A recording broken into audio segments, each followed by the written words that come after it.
Assalamualaikum warahmatullahi wabarakatuh. Nahmaduhu wa nusallimu ala rasul karim amma ba. Allahumma alimna marusida umurna wa idna min suri anfusina wa min sati amalina. Alhamdulillah, para hadirin yang Allah muliakan, kita bersyukur karena kehadiran kita ini, kumpulnya kita ini, mujakarah kita ini mudah-mudahan dirahmati Allah dan diridhoi Allah Subhanahu wa taala. Baiklah hadirin, kita akan mengkaji yaitu apa makna sholat, hakikat sholat. Jadi sholat ini maknanya hubungan kita kepada Allah, kepada Rob kita. Ini sholat. Jadi konsentrasi batin antara kita dengan Allah. Ini sholat. Makanya sholat ini kita hanya ingat, hanya di hati kita hanya Allah. Tidak ada selain dari Dia. Makanya Pak, sholat kita sekarang untuk kita kadar gimana, Masya Allah. Ketika sholat terbayang pekerjaan sawah kita, pekerjaan kita. Kalau misalnya pala kita ditaruh komputer Pak, apa yang ada di pala kita ini? Pikiran kita, Masya Allah. Gambar-gambar dunia Pak. Padahal hanya Allah. Maka sahabat kalau sholat Pak, dia tidak kesan dengan sekitarnya. Ada sholat ketika itu rumahnya mau terbakar, bahkan rumahnya terbakar ketika sholat sudah habis rumahnya Pak, tapi dia gak kesan. Begitu khusyuknya sholat Pak. Sayyidina Ali ketika dia kena panah pahanya, maka diambilnya ketika sholat. Maka saya katakan, apakah kau sudah ambil panah yang nancap di pahaku ini? Maka sahabat katakan, sudah ya Sayyidina Ali. Kenapa nggak kerasa nih? Saking khusyuknya sholat Pak. Saking anak panah dicabut nggak kerasa. Inilah diri yang dirahmati Allah SWT. Khusyukan kita dalam sholat kita. Jadi hadirin yang dirahmati Allah, kemudian sholat juga kita harus adukan permasalahan kita melalui sholat. Wasta'inu bishabri wa sholat. Mintalah pertolongan Allah dengan sabar dan sholat. Maka Allah datangkan kita masalah-masalah ini supaya apa Pak? Kita supaya ada tawajud pada Allah. Kita adukan masalah kita pada Allah. SMS sholat masalah selesai. Jadi ada apa-apa sholat. Sahabat begitu Pak. Keadaan dia keringan, tidak ada hujan, dia sholat. Maka dengan sholatnya dia Pak, maka tata hujan nyirami lahan sahabat itu sendiri Pak. Yang lain tetap kekeringan. Jadi semua diadukan dengan sholat Pak. Ada sahabat ketika pulang ke rumah nggak ada makanan. Lalu sahabat itu dia sholat 2 rakaat. Maka dengan sendirinya Pak gandum muter sendiri. Mulakan gandum. Maka diadukan ke Rasulullah. Rasul, ketika saya pulang ke rumah tidak ada makanan, saya sholat 2 rakaat. Atau gandum muter sendiri. Itu Pak dengan apa? Dengan kekuatan iman mereka Pak. Sehingga Allah datangkan kodrat Allah SWT melalui sholat. Ini adukan semua masalah dengan sholat Pak. Semua masalah adukan melalui sholat. Hadirin yang mengatakan sematalah.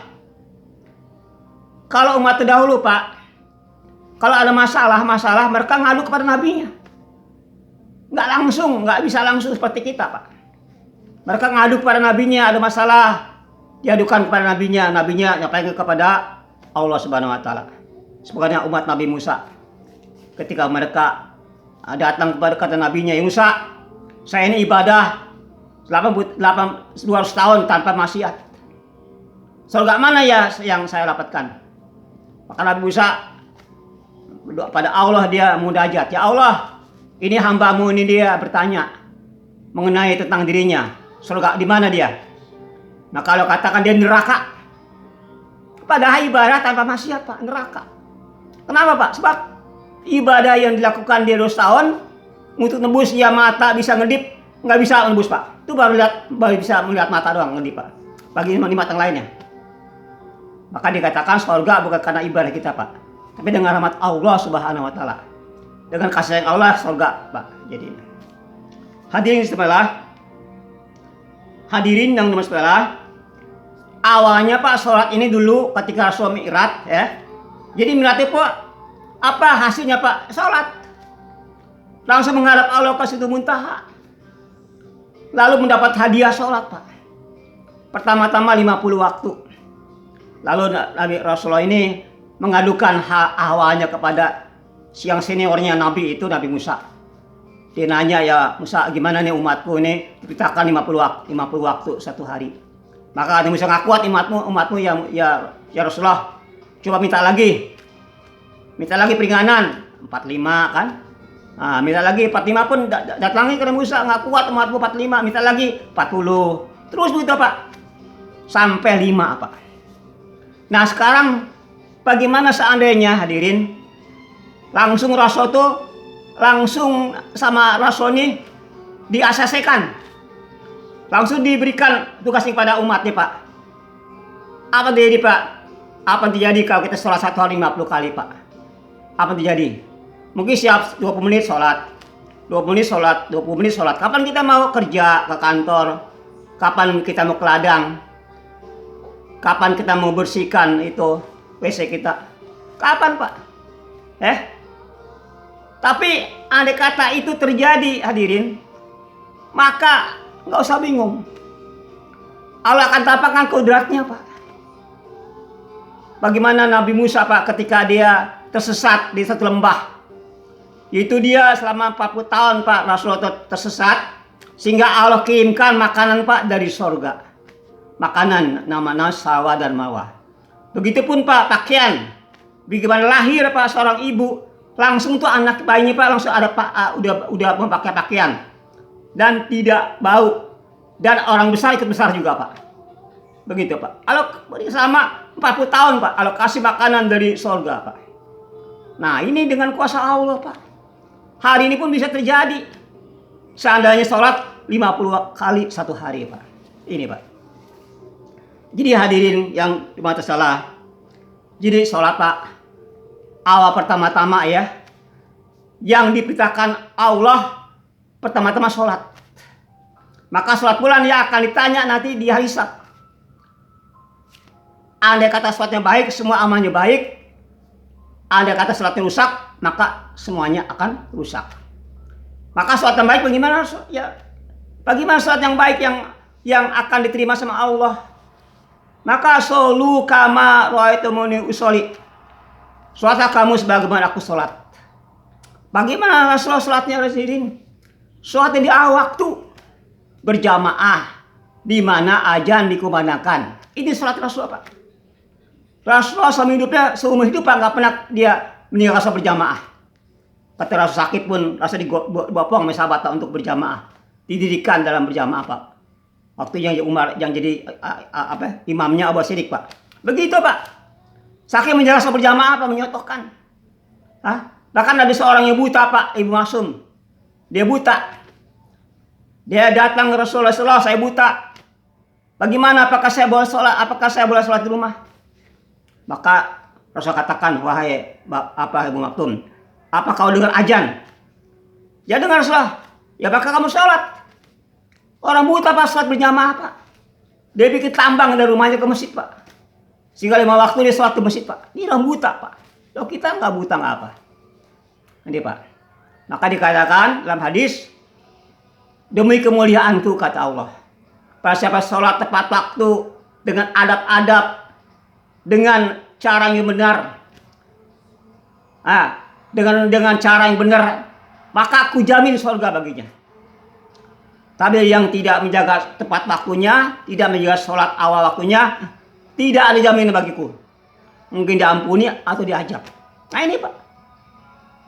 Bahkan sama siapa orang yang sholat berjamaah 40 hari, tidak pernah ketika takbir ula, maka dijamin 2 sifat Pak. Sifat munafik dan dijamin dari api neraka. Ini kalau kita bisa berjamaah 40 hari berjamaah. Begitulah hadirin. Pak, barang siapa berjamaah Pak, kalau subuh berjamaah dijaga sama Allah Pak. Dijaga, dilindungi sama Allah hari itu Pak. Ini Pak. Maka hadirin yang rahmati sematalah. Jadi as-sholatu imaduddin, sholatnya agama. Barang siapa sholat berarti dia menegakkan agama. Barang siapa nggak sholat menentukan agama. Jadi hari ini Pak yang menentukan agama siapa coba? Ya kita sendiri orang Islam. Ya, yang meninggalkan sholat.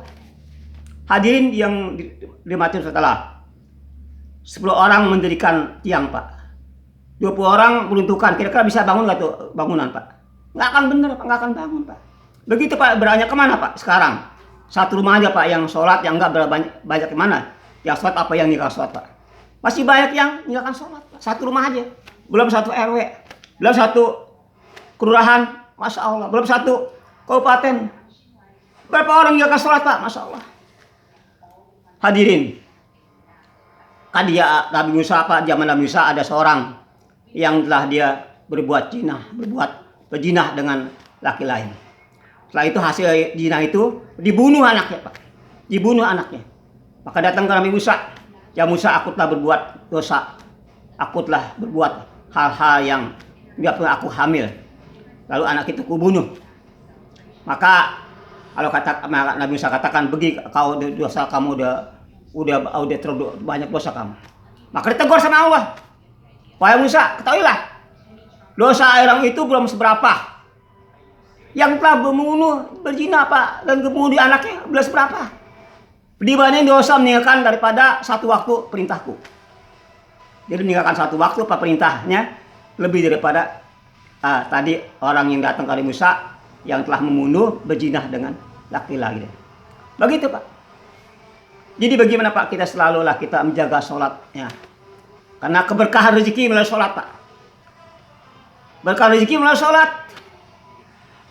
Jadi lapang rezeki itu kalau kita menjaga sholat Pak. Ya, jaga sholat para Allah keberkahan. Jaga kita sholat duha dijaga.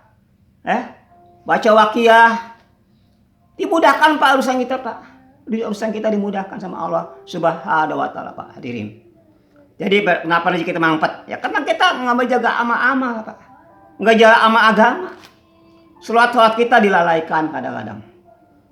Jadi hadirin yang dirahmati Allah Subhanahu wa taala. Ini pentingnya bagaimana kita menjaga sholat ya, menjaga sholat. Kemudian kita harus anggap sholat kita ini yang terakhir Pak. Jadi supaya kita khusyuk Pak. Bagaimana Pak kiat-kiatnya? Anggap ini sholat yang terakhir. Ini Pak, anggap sholat kita yang terakhir. Ini supaya kita khusyuk Pak. Nah, seolah kita Pak di atas kita nih aras, di bawah kita neraka, di kiri Pak kanan kita surga. Dan anggap ini terakhir. Ini Pak, ini kita khusyuk dalam sholat Pak. Supaya ini kita khusyuk dalam sholat. Hadirin yang dimati sebelah, mudah-mudahan kita ini Allah kasih istiqomah kita dalam amal agama. Istiqomah kita sampai akhir kita sholat berjamaah. Sampai akhir kita selalu menjaga sholat berjamaah. Setelah apa ya?